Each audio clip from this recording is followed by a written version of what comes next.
Hello friends, and welcome to another installment of Plaid Stallion's Toy Ventures. This week we will be looking at a toy line that is very near and dear to my heart, and that is the official, world-famous Super Monsters Bend-Ems by Azrak-Hamway International. Yeah, that is a title. To give some backstory, AHI, or Azrak-Hamway International, is the merger of one Marvin Azrak and Azrak-Hamway. It seems to have formed in sometime in the 1960s, and one of their primary early outputs was inflatable pool toys. This, of course, led to licensing, and by the early 1970s, they were creating what I like to affectionately call rack toys. These are cheap, licensed items that you can get for under $1. AHI famously had a rivalry with then rising star in the toy industry, Mego. They would often butt heads on licenses, but probably the biggest shot across the bow and the thing that really caused the rivalry was in the mid-1970s. AHI hired away Mego's VP of Research and Development, Neil Saul, who was very incremental in Mego's early successes. Mego famously outbid Azrak-Hamway at the 11th hour on the Planet of the Apes license. AHI did get some Planet of the Apes toy licenses, but not for that coveted action figure.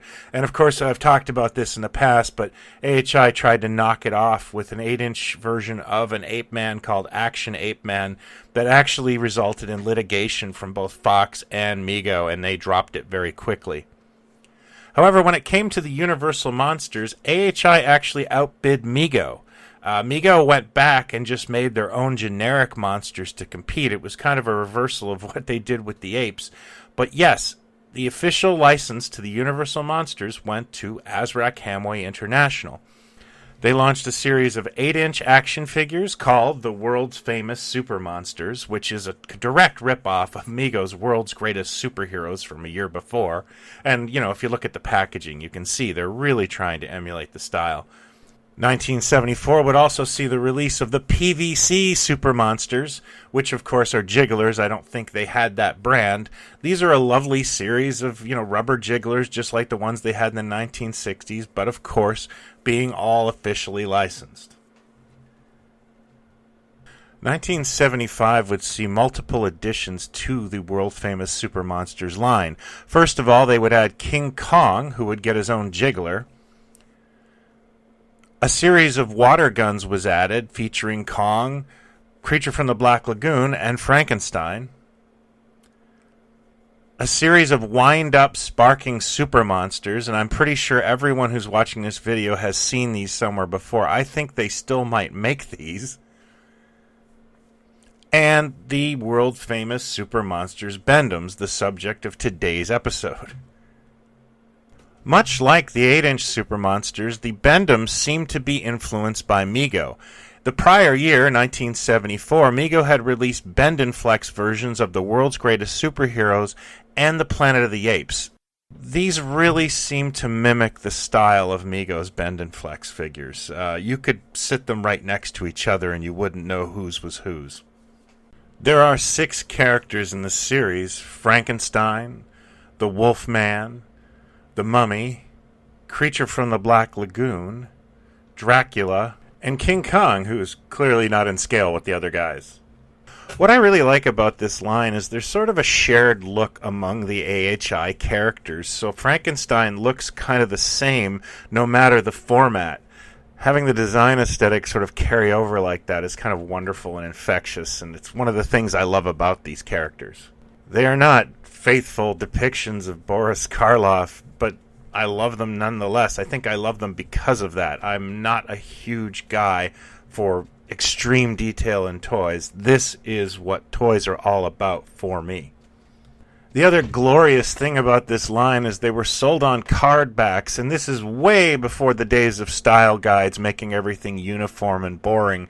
In fact, it's just so colorful and exciting and so weirdly off-model half the time. Dracula, of course, being the one that's not officially licensed by Universal and does not look anything like Bela Lugosi, he's more of a generic count, has this wonderful card art that looks like it was swiped from the pages of Marvel Comics. Speaking of Marvel Comics, the Wolfman card absolutely looks like it's swiped from Werewolf by Night. And you notice the design of the figure being shirtless. It seems also to have been influenced by that design aesthetic. The Mummy card art very clearly features a sketch of the Aurora model box. And that, I want to point out, that's Karis, not Imhotep. It's my favorite mummy. The Frankenstein artwork just seems to be somewhat generic. It is definitely supposed to be Karloff, and it looks like he's wearing his vest from Son of Frankenstein. And finally, King Kong, which is just obviously a drawing of the famous poster on the card back. And no, I don't own a carded creature. This is the problem with monster collecting. The creature's just always the most expensive one, and there's people who just exclusively collect him. So finding that amphibian on the card is probably something I won't be doing in this lifetime.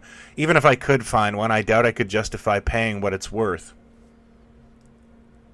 As far as I can tell, these were only released for 1975. When the 1976 AHI catalog came out, they had greatly reduced the monster content. You could still get the 8-inch Super Monsters and the wind-up Sparkies, but things were winding down, and by 1977, all you could get were the wind-up sparking figures. On the secondary market, these are fairly easy to find loose. You won't break the bank. Of course, Creature and Mummy seem to be the two most desirable ones.